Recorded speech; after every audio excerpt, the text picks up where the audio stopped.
Alrighty.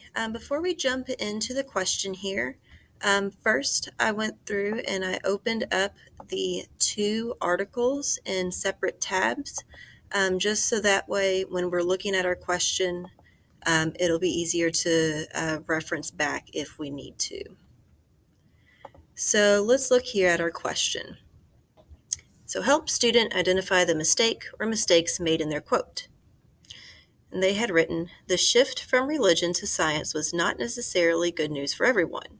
Quote, with God dislodged, afflicted children became not his most vulnerable lambs, but manifestations of bad blood.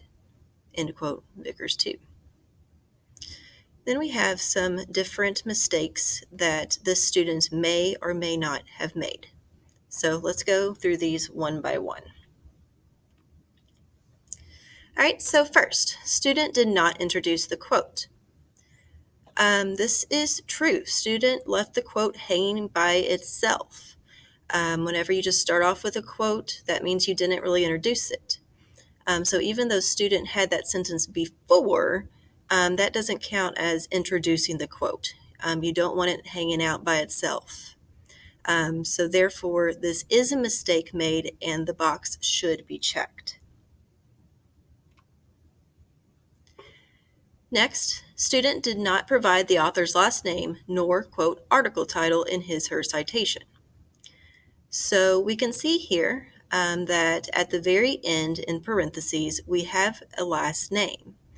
And so if we want to double check to just make sure that this isn't some, just random word in there, we're going to double check our sources.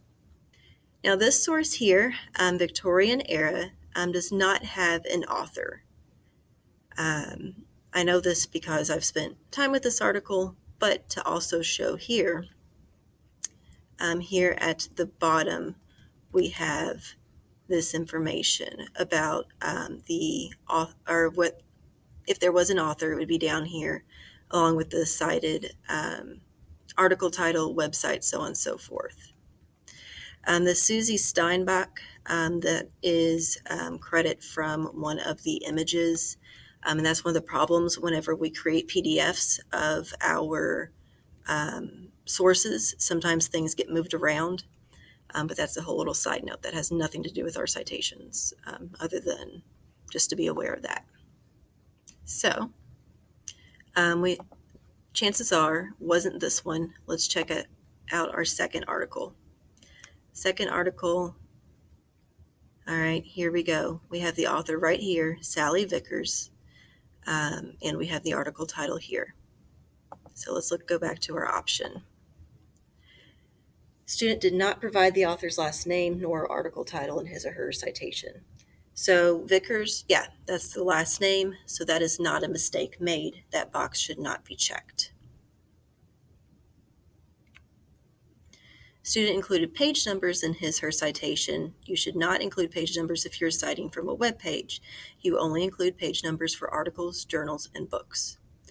So just like I was saying with the other article, whenever you make a web page into a PDF or print it out, the pages could be different. For example, if you print it with large text, then your page numbers and my page numbers would be different. So in this case, student did include page numbers and should not have done that. So the source that is used is a web page, and you don't use page numbers for web pages. So this is a mistake and the box should be checked. Student did not provide the date of the article. You should include the date of the article within the body of the essay. So student,